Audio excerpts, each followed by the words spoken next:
Katika ulimwengu ambapo kila kitu kinaonekana kubadilika kama mchanga wa pwani, maisha ya kisiasa hubadilika ghafla.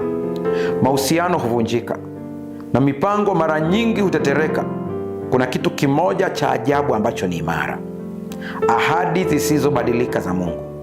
Tofauti na maneno ya wanadamu ambayo yanaweza kuwa ya kubadilika, yasiyoaminika, ahadi za Mungu zimesimama juu ya tabia yake ya milele na isiyobadilika. Biblia inamwelezea Mungu kama yule yule jana, leo na hata milele. Waebrania 13:8, Yesu Kristo ni yeye yule jana, leo na hata milele. Huu ni ukweli usiopingika. Tunasoma katika Biblia watu wengi wakiwa wametendewa maajabu na Mungu. Ibrahimu katika uzee anapata mtoto. Zekaria katika uzee wake anamzaa Yohana Mbatizaji.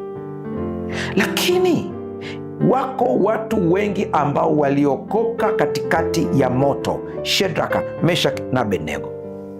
Mtazame Danieli katika tundu la simba.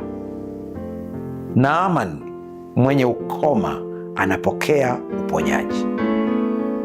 Haya yote sio kwa ajili yao tu, ni kwa ajili yako pia. Tatizo liko wapi? Kwa nini leo hatuoni matokeo makubwa?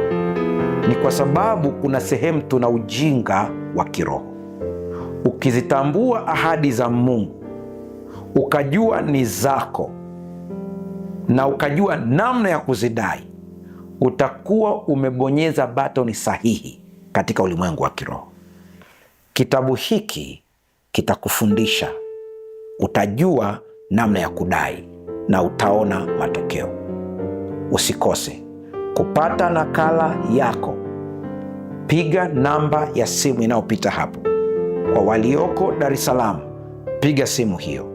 Walioko nje ya nchi ya Tanzania, piga simu hiyo hapo. Tumia ujumbe kwa WhatsApp, utaelekezwa namna ya kutumiwa kitabu hiki. Walioko Mwanza, namba ya simu hiyo hapo. Walioko Dodoma, piga simu hiyo hapo. Walioko mikoa mingine yote, huyu mtu wa Dar es Salaam atakuelekeza namna ambavyo atakutumia popote pale ulipo. Ukijua thamani ya kile kilichoandikwa hapa, hutakosa kitabu hiki. Mungu akubariki.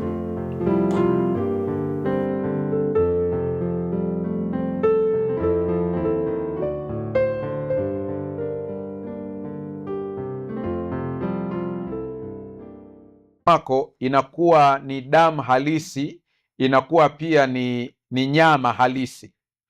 Sisi tunaamini ya kwamba ni mfano tu, lakini ni mfano wenye nguvu.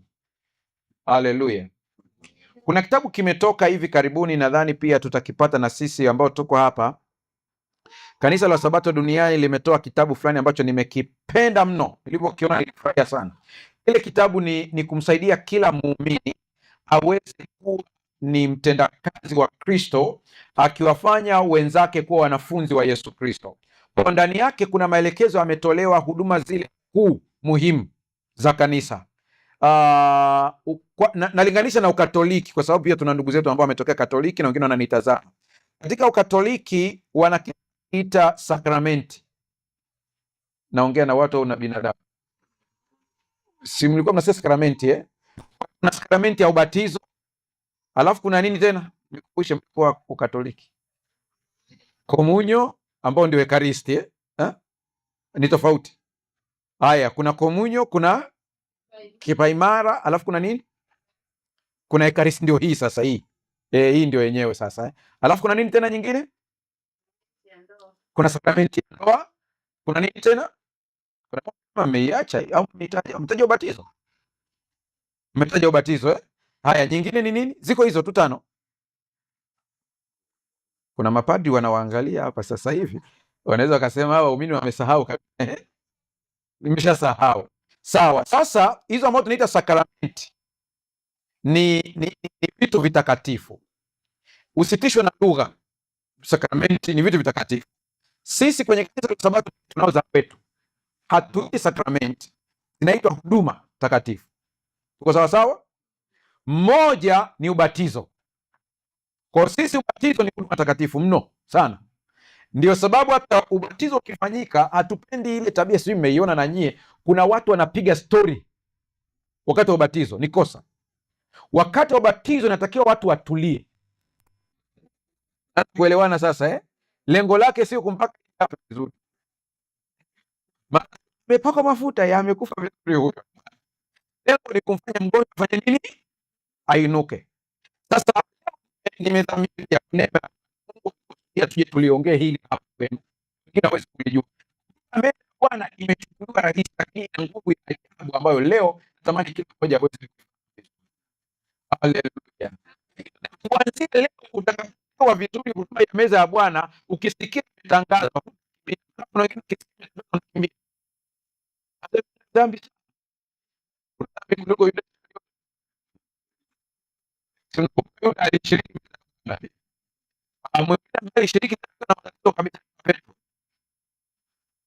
alishiriki na kumkana kujua yake ili uweze kufanyia kazi vizuri kabisa na uweze kupokea mabadiliko.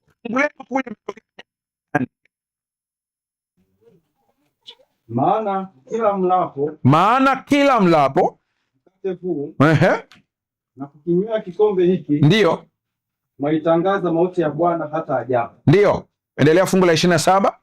Basi kila aulaye mkate huo na kukinywea kikombe hicho cha Bwana isivyostahili atakuwa amejipatia hatia ya mwili na damu ya Bwana. Atakuwa amejipatia hatia ya mwili na damu ya nani? Ya Bwana. Hebu mzee, njoo hapa mbele, njoo na Biblia yako, simama hapa hivi. Jamani, nataka tuende vizuri. Mimi sihubiri, nafundisha.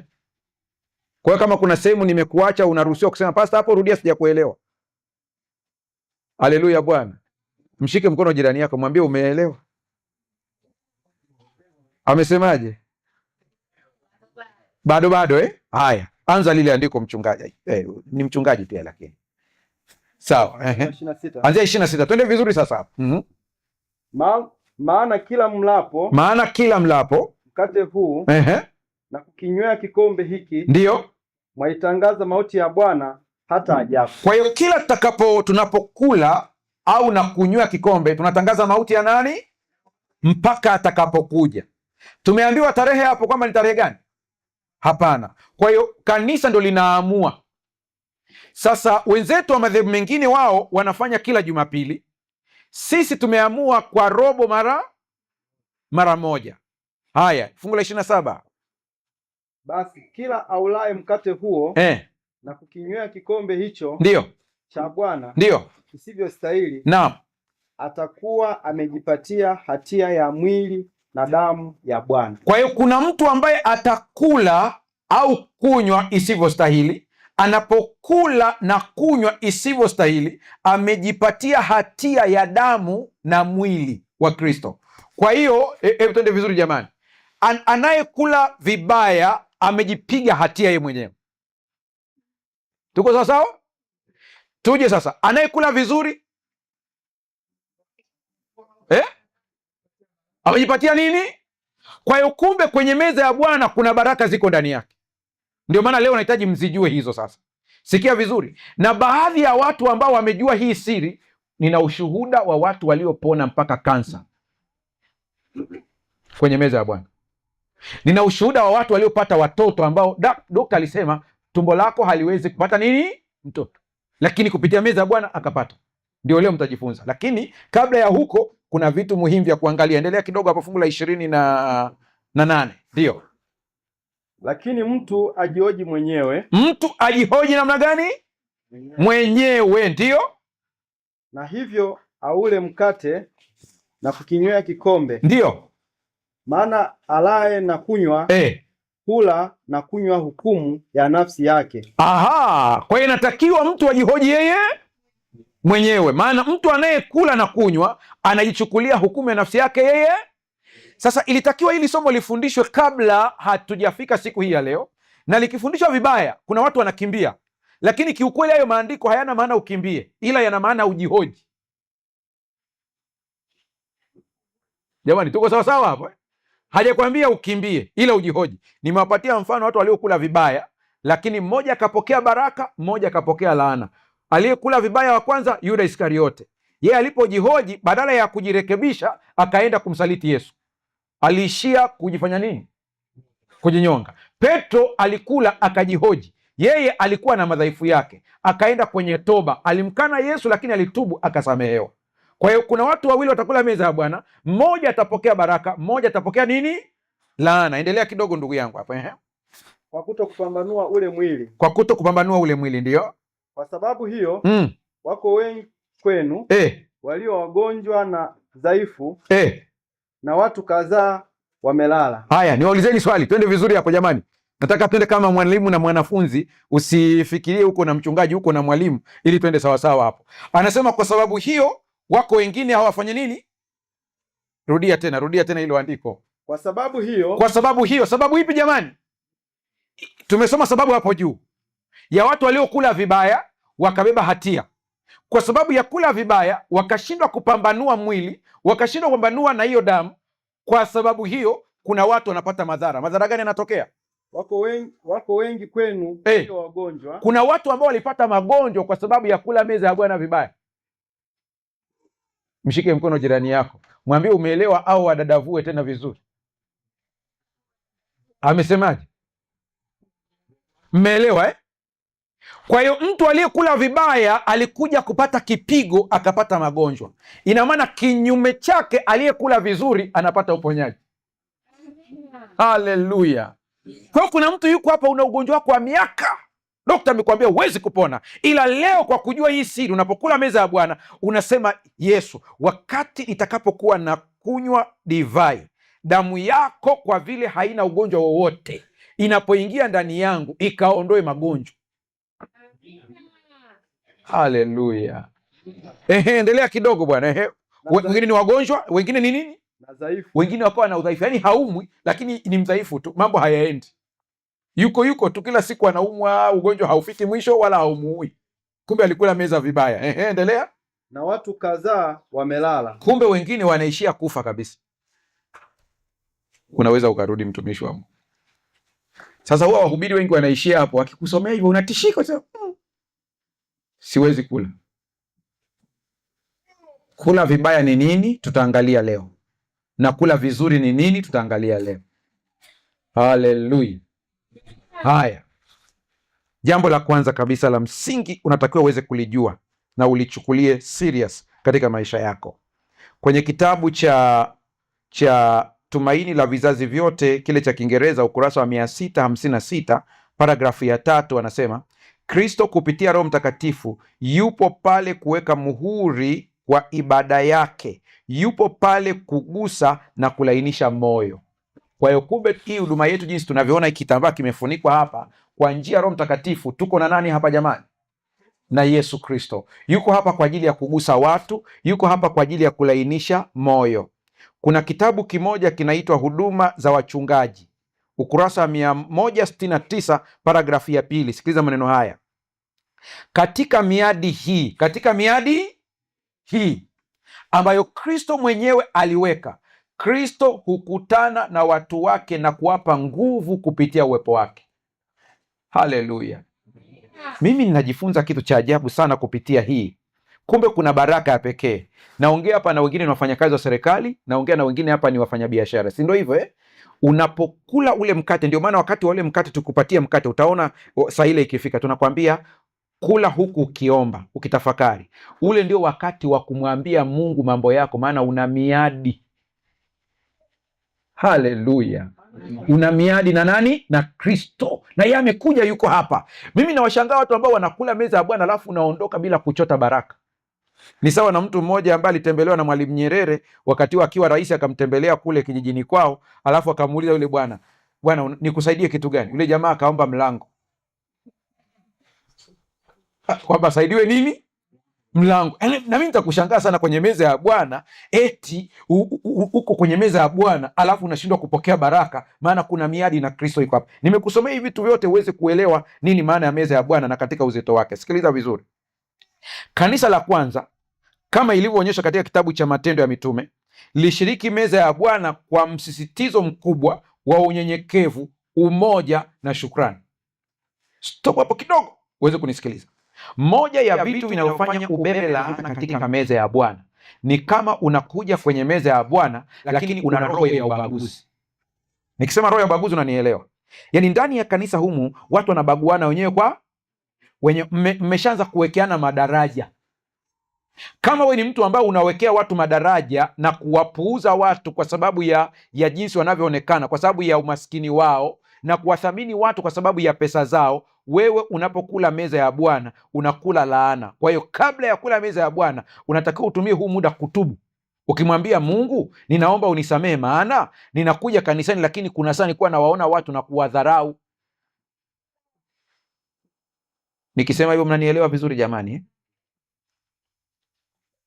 Yaani kama nikitumia huu mfano, kama nitawakwaza mtanisamehe, lakini neno la Mungu,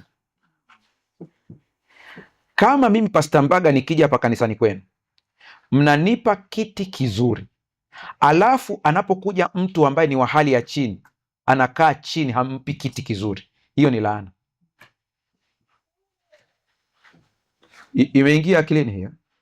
Utaniambia lakini mchungaji, tunatoa heshima kwa viongozi kwa sababu hata Biblia imetuambia kabisa kwamba tuwaheshimu wenye mamlaka. Ni kweli, nimeambiwa mtu heshimu wachungaji, vizuri kabisa, lakini heshima ile isije ukanipa heshima lakini ukamdhalilisha mtu mwingine.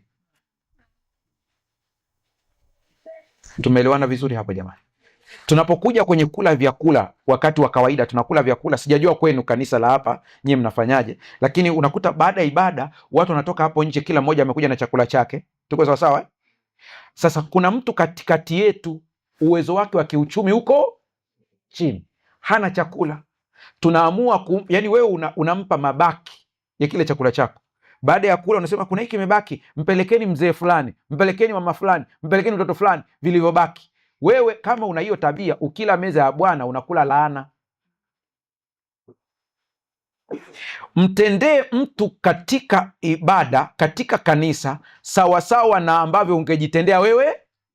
Wewe unapokula meza ya Bwana unakula baraka, kama unajua hiki ninachokisema.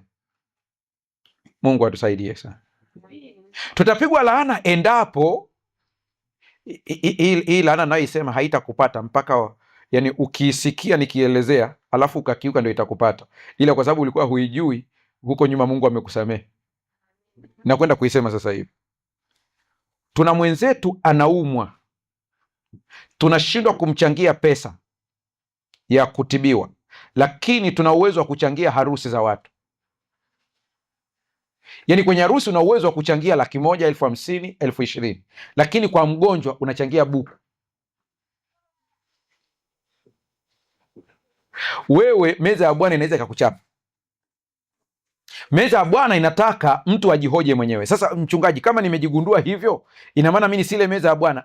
Sina maana usile. Ina maana ya kwamba ukikumbushwa na Roho wa Mungu sasa hivi hapa, Mungu akakukumbusha kwambia wewe, unakumbuka kuna harusi moja ulichangia 50,000, lakini kuna siku wazee walitangaza kuna mwenzetu yuko pale General Hospital anatakiwa atibiwe, ukatoa shilingi 1,000. Mwambie Mungu, nimekumbuka, naomba unisamehe, sitarudia tena. Ukisema tu hivyo na inatoka moyoni, ukila meza ya Bwana unapata baraka. Kwa mtaji huo tumejiona hata sisi wenyewe hapa, kila mmoja ana madhaifu yake. Yaani ni kujikosoa. Ukijitazama sema, lakini hapa na mimi nilichemka kabisa hapa. Mungu atusaidie sana. Tunaposema tunatangaza mauti ya Kristo hadi Bwana ajapo, maana yake ni kwamba tunatangaza kwamba Kristo Yesu alishinda kifo. Haleluya. Kristo Yesu alishinda nini? Kifo. Kuna binti mmoja ambaye alikuwa anasumbuliwa na pepo wabaya. Ameombewa kwa muda mrefu sana. Amekuwa na changamoto hii, wanaenda wanarudi, wanaenda wanarudi. Ameteseka mno. Imefikia kiwango ambapo hata baadhi ya watu waombaji akienda kwao kwa ajili ya kuombewa anasema huyu tumeshamzoea. Nilikutana naye, niko Dar es Salaam wakati huo. Akanisimulia story, asema nina miaka karibia 7 nahangaika. Nikamwambia inakuwaje? Kweli baada ya kumwombea nikakuta ile hali imemrudia tena. Nilikuwa nafanya uamsho pale. Siku ya Alhamis akaja tena akaniambia, mchungaji, unakumbuka uliniombea ile hali imerudi tena. Nikaanza kumwelezea kwanza kisaikolojia na kumjengea imani na siamini kwamba inarudi tena, lakini nikamshauri jambo moja. Nikamwambia huenda kuna kitu ambacho hawa pepo bado wanakishikilia kama uhalali wa kukutesa, ambacho huenda mimi sikijui na wewe pia hukijui, lakini muombe Mungu akufunulie. Kama tutamaliza hii mikutano Mungu hajakufunulia, mimi nakupa ushauri mmoja tu, subiria. Ukisikia kanisa lolote limetangaza meza ya Bwana, nenda. Ukifika pale kwenye meza ya Bwana, wakati unapokula mkate na wakati unapokunywa ile divai, tamka maneno ndani ya moyo wako ya kwamba ikiwa kuna kitu chochote ambacho kinapatia nguvu za giza mamlaka ya kunisumbua, niwe na kijua au sikijui, ninapokula mkate na kunywa divai, hiyo haki ya kumiliki ikavunjwe kabisa, ili nibaki kuwa Wakristo peke yake. Amen. Kuna watu ukiwaelekeza vitu wanataka wakariri mpaka nukta. Akaniambia, Pastor, nataka kuandika. Ambia, tumia maneno yako mwenyewe. Hakukubali, ikabidi aandike, akaandika. Mimi nimesimuliwa na shemasi ambaye aliona hilo tukio, na baadaye nikamtafuta yule binti kuthibitisha maneno haya. Walimuona wakati wa meza ya Bwana, yeye alikuwa anasoma karatasi yake, kumbe anakula huku anasoma ile karatasi yake, akanywa divai anasoma karatasi yake. Yule binti amepona mpaka leo. Hakuna nguvu ya giza inayomsumbua tena. Haleluya. Kuna mtu unanisikiliza hapa, hata kama kuna kamkosi kanaisha. Haleluya, kanaisha.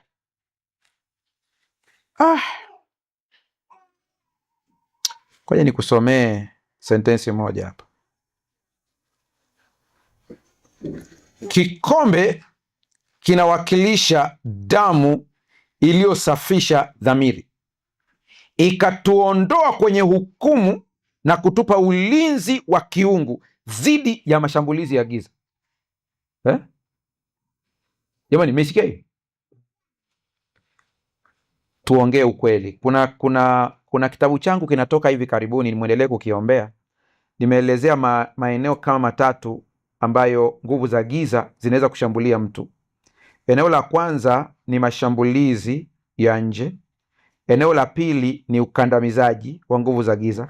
Eneo la tatu ni kumilikiwa na nguvu za giza. Unisikilize vizuri hapo. Mtu yeyote aliyempokea Kristo Yesu kuwa Bwana na Mwokozi wa maisha yake hawezi kumilikiwa na nguvu za giza. Hiyo haiwezekani, maana wewe ni wa Yesu. Ila haya maeneo mawili unaweza ukapatwa, unaweza ukashambuliwa, unaweza ukakandamizwa. Habari ya asubuhi. Nimesema unaweza ukafanya nini? Unaweza lakini huwezi haiwezekani. Ayubu alishambuliwa, si mnakumbuka mifugo, lakini hakumilikiwa. Haleluya. Kwa hiyo kuna watu wengine hapa umeshampokea Yesu Kristo, ila unashangaa kuna mambo hayaendi, mali zako, kuna saa nyingine uchumi umetikisika, ndoa yako ipo kwenye mashambulio, kuna vitu havijaenda sawa, mpaka unajiuliza, hivi mimi wewe huwezi kumilikiwa, maana wewe ni mtoto wa Kristo Yesu. Ila adui kuna saa anashambulia. Sasa ufanyeje? Wakati mwingine umeomba sana, imeshindikana, njoo kwenye meza ya Bwana. Hii kitabu hapa tunakiita Mwongozo wa Kanisa. Mnakifahamu vizuri wengine mnakisoma. Sio lazima kisomwe na viongozi wa kanisa, hata mshiriki wa kawaida unaweza ukasoma. Nakupa mfano wafuatao. Najua natazamwa na madhehebu mengi, kwa hiyo hiki ninachoongelea ni msimamo wa dhehebu la Wasabato. Iko hivi: mtu anapotenda dhambi ya wazi kwa mujibu wa kanisa la Wasabato huwa anafutwa ushirika, si ndio hivyo? Akifutwa ushirika, huyo mtu anarudije? Anabatizwa. Lutheran wao wanamtoa kundini, wanaita ni kumtoa kundini. Anapotolewa kundini, kanisa la KKT wao kuna namna ya kumrudisha mtu kundini, wana utaratibu wao kumrudisha kundini. Sisi Wasabato ili tumrudishe kundini inatakiwa abatizwe. Tuko sawa sawa? Sasa sikiliza, kuna watu wengine wameenda kwa mchungaji wa Sabato, wanadai kubatizwa kwa sababu kuna dhambi ametenda, na ile dhambi aliyotenda watu hawaijui, anaijua yeye peke yake, lakini anaijua ni dhambi mbaya. Mwisho anasema mimi sina amani mchungaji, mpaka nifanye nini? Nibatizwe. Kiukweli kabisa, ubatizo wa mara ya pili sio kitu cha kushadadia, sio cha kusema tu lazima nibatizwe. Hapana. Hata kama, natoa tu mfano, sina maana ya kwamba umefanya hivyo, natoa mfano. Kuna mtu amezini, tumeona yule mwanamke amepewa mimba na tumeona hadharani. Ili kuonyesha dunia ya kwamba hatuungi mkono huu uchafu, inabidi mtu abatizwe, si ndio hivyo jamani? Lakini kuna mtu mwingine ambaye pia amezini na amekamatwa ugoni, hakuna mimba, lakini amekamatwa ugoni. watu wamepiga nduru, wamepiga kelele, wamepiga yowe, yule mtu akamatwa. Wakati anatoroka hapa hivi si ni mwimbaji huyu wa kanisa fulani? Anasema ndio. Ni aibu kubwa sana. Yule mtu inabidi afanye nini? Abatizwe. Si ndio hivyo jamani? Maana ni jambo liko wazi. Lakini kuna mtu ambaye yeye amezini, hatujamkamata, hakuna mimba, hajakamatwa ugoni, lakini ndani ya moyo wake anasikia hatia ya ile dhambi. Huyu mtu anapokuja kusema nahitaji kubatizwa, amekuona we mzee wa kanisa. Ina maana we mzee wa kanisa ndiye mtu wa pili kujua ile habari, si ndio hivyo eh? Usipeleke ile habari baraza la kanisa. Naongea na watu au na binadamu? Usipeleke wapi? Baraza la kanisa. Kwa nini? Na ni zinaa. Kwa sababu hii habari anaijua yeye na yule mtu, alafu na wewe umekuwa mtu wangapi? Watatu. Nini kinafanyika hapa? Huyu mtu muombee. Baada ya kumwombea, mshauri ale meza ya Bwana. Imeandikwa hapa. Umeona nguvu ya meza ya Bwana sasa? Kumbe meza ya Bwana ni sehemu ya kurejesha pia ushirikiano wako na Kristo. Haleluya. Hebu niwasomee kidogo hapa kwenye hiki kitabu chetu hiki, kama itakuwa nadhani itakuwa ni ukurasa wa 200, ni 200 au 100, ni 172, 172. Jamani, mko tayari kusikiliza hizi dondoo eh? Haya, kuna vitu kadhaa nataka mvisikie hapa. Cha kwanza kabisa,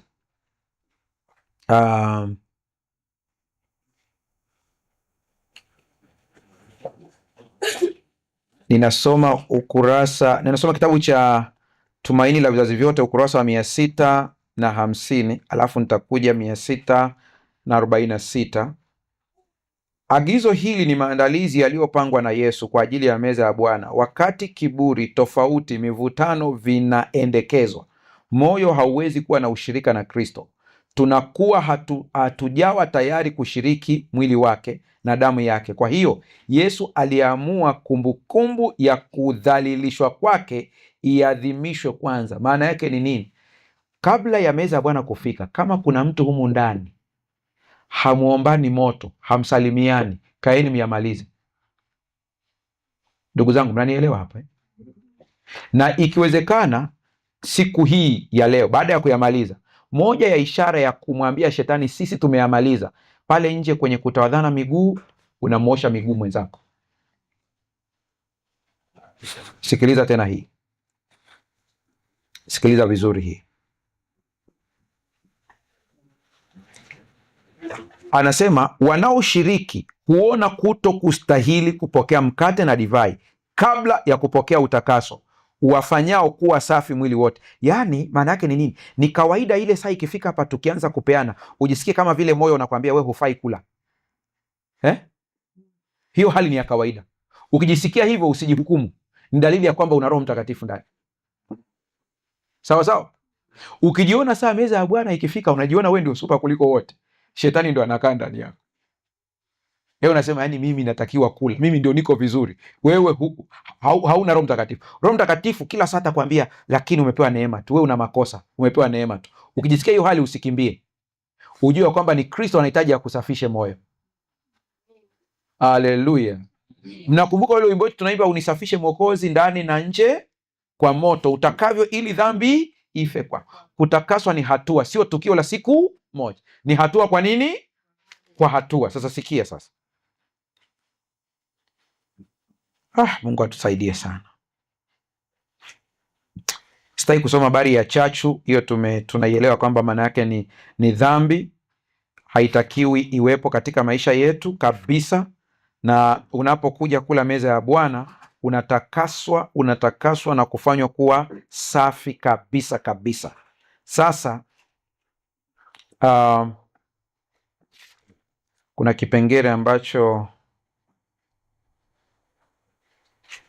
nilitamani niweze kuwanukulia hapa, ili tunapoingia katika huduma hii kila mmoja aweze kupokea nguvu.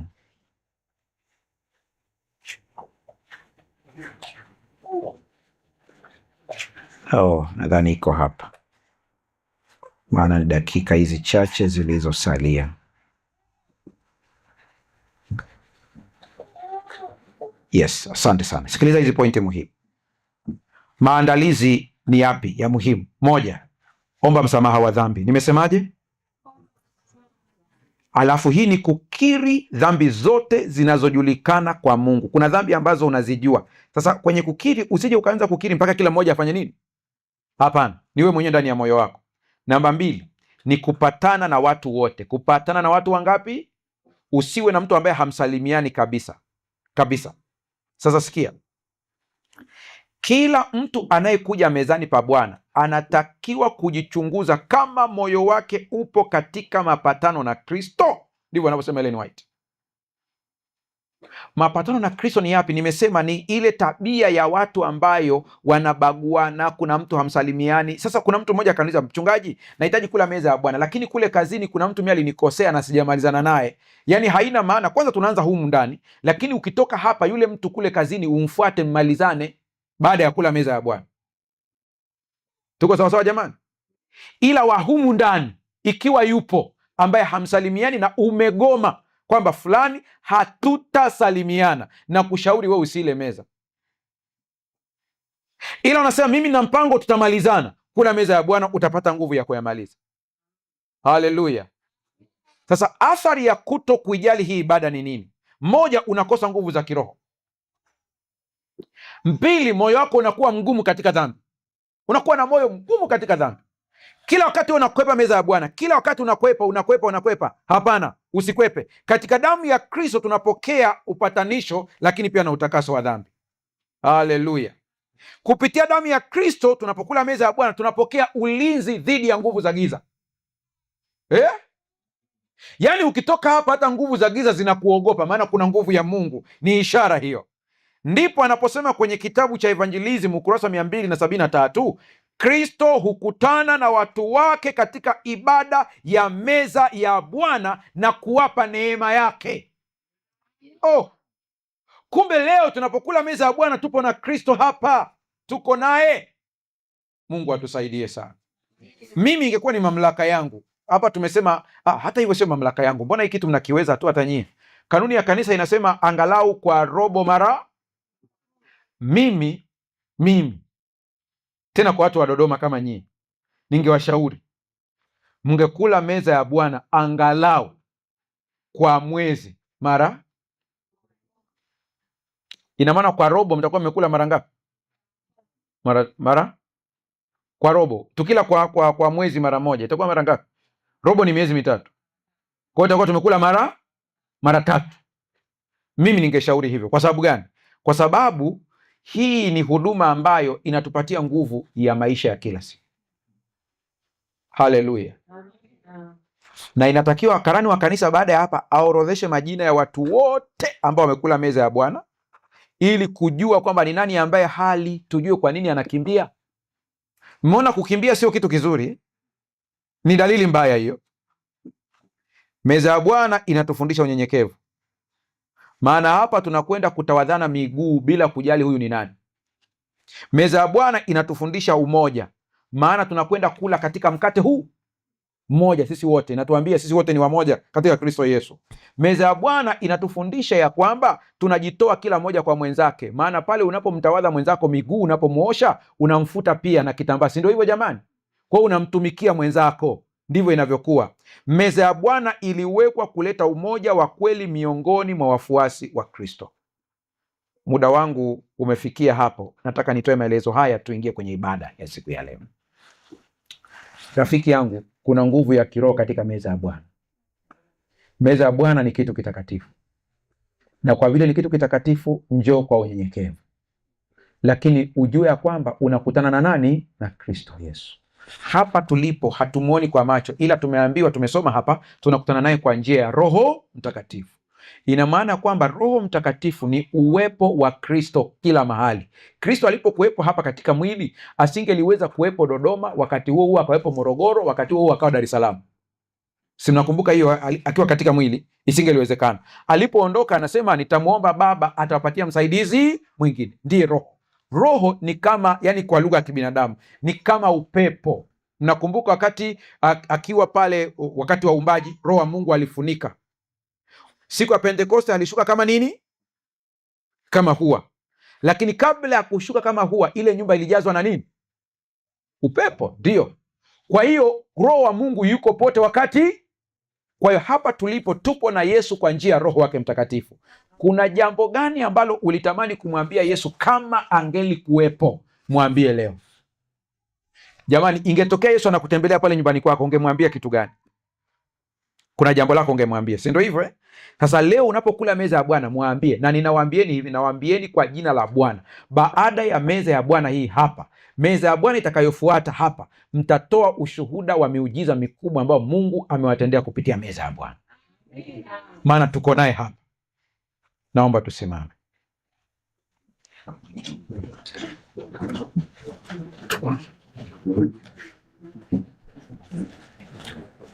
Fumba macho. Baba yetu, tunaenda katika ushirika mtakatifu. Wengine wanatutazama wakiwa wako mbali, hawawezi kushiriki kwa sababu hawako nasi, lakini kwa njia ya imani ukawatembelee nao pia. Ninakusihi huduma hii inapofanyika ya kutawadhana miguu, kila mmoja, ikiwa kuna roho ya kiburi ndani yake, leo ikawe ni siku ya kuiosha na kuiondoa. Ikiwa kuna roho ya kukataa kupatana na wengine, leo kupitia nguvu yako ukatusaidie ili tuweze kupatana na wengine. Baba, ninakusihi leo mtoto wako atakapokula mkate yeyote, nguvu isiyo ya kawaida ikaingie ndani yake, ili vifungo vyote vikatoweke. Damu ya Yesu ambayo ni ishara ya divai ya siku hii ya leo ikatakase maisha yetu. Mikosi, balaa zote zikaondoke. Leo tunakutana na Yesu kwa njia ya meza ya Bwana. Ni ishara yenye nguvu, yenye maana ndani yake. Asante, maana unakwenda kutenda maajabu. Kwa jina la Kristo Yesu tumeomba na kuamini, amen. Mungu abariki sana. Maelekezo yafuatayo yazingatiwe wakati mashemasi wanapoandaa mazingira yetu ya hapa ndani na mengine ya pale nje. Niseme tu kwamba watoto wetu ambao hawajabatizwa, nyie hamtashiriki, ila mnaruhusiwa kuangalia, na kwa sababu ya kanisa letu ni dogo, watoto wetu wanaweza wakaruhusiwa kuangalia wakiwa kwa nje, wakaona kile kinachofanyika. Kama kuna mtu ambaye wewe sio muumini wa kanisa la Wasabato, lakini kule kwenye kanisa lenu, iwe ni Pentecost, iwe ni Lutheran, unaruhusiwa kule kushiriki meza ya Bwana. Hawaja kukataza, unaruhusiwa pia kushiriki hapa. Hiyo tumeelewana vizuri? Unaruhusiwa kabisa, usiwe na wasiwasi. Jambo lingine ni kwamba mtu ambaye amefutwa ushirika, wewe huruhusiwi kwa mujibu wa hizi kanuni. Lakini kwa mujibu wa kanuni hii ukagoma, ukasema mimi nimefutwa lakini nataka kula, tumeambiwa tusikukataze.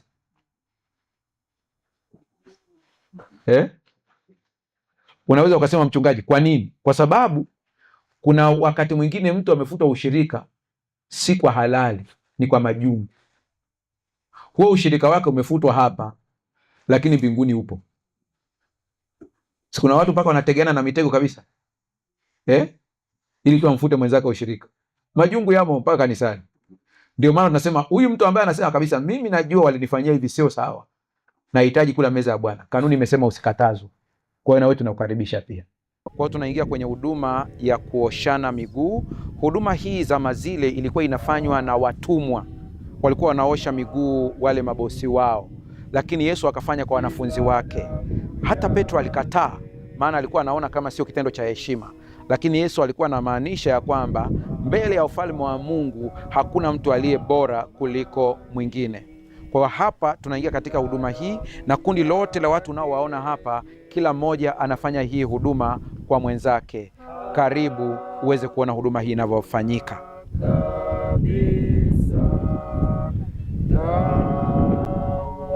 Tunaweza kuomba sasa ili tuanze. Baba, ukatufundisha unyenyekevu kutoka moyoni, na usiwe unyenyekevu wa wakati huu tu, bali ukawe ni maisha yetu yote. Kwa jina la Yesu tumeomba na kuamini, amen.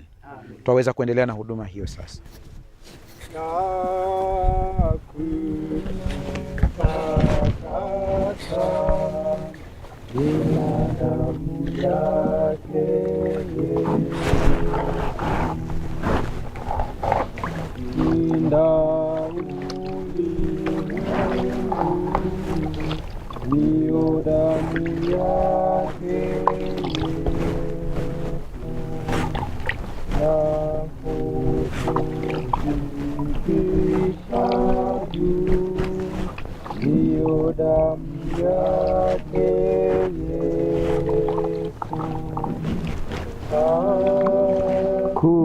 Kuna kabisa dawa ya makosa ya kututakasa,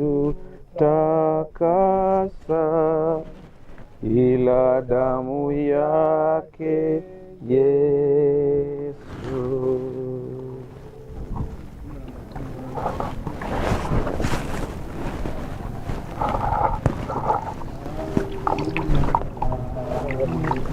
Kama Yesu hakuna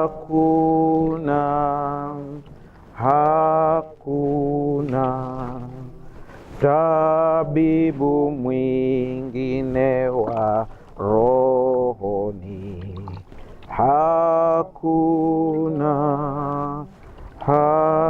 hakuna Yesu ajua shida zetu, daima ataongoza. Hakuna rafiki kama Yesu, hakuna.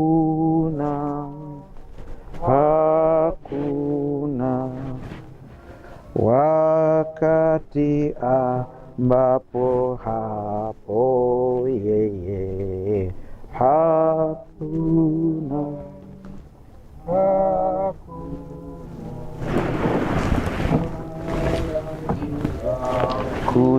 Kututenga naye hakuna.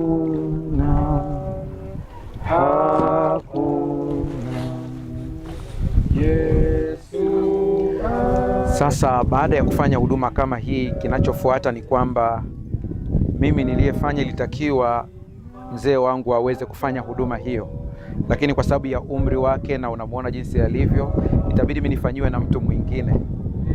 Hii ni dalili ya kwamba kila mmoja anamtumikia mwenzake.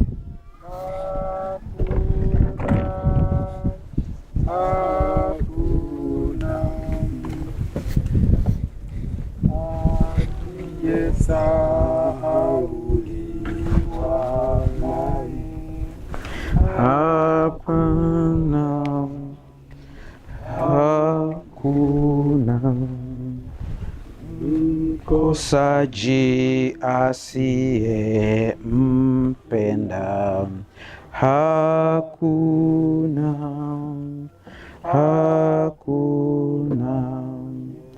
Yesu ajua shida zetu, daima ataongoza. Hakuna rafiki kama Yesu, hakuna.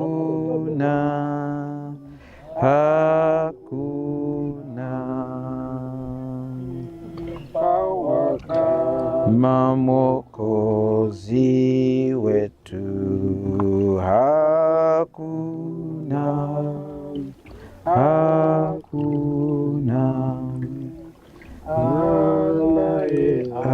Atanyimwa wokovu, hakuna.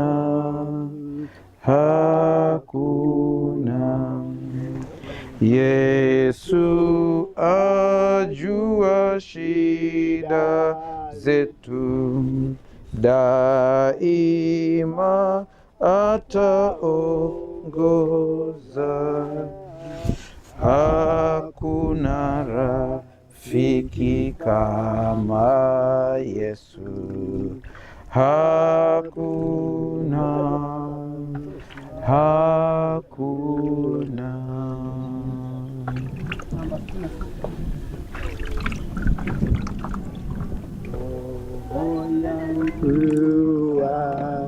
Sasa mala jitahidi shindanoni lake Bwana, zawadi ni taji, utini yake Mungu inayokuita, ndiye aliyekiri taji ya uzima.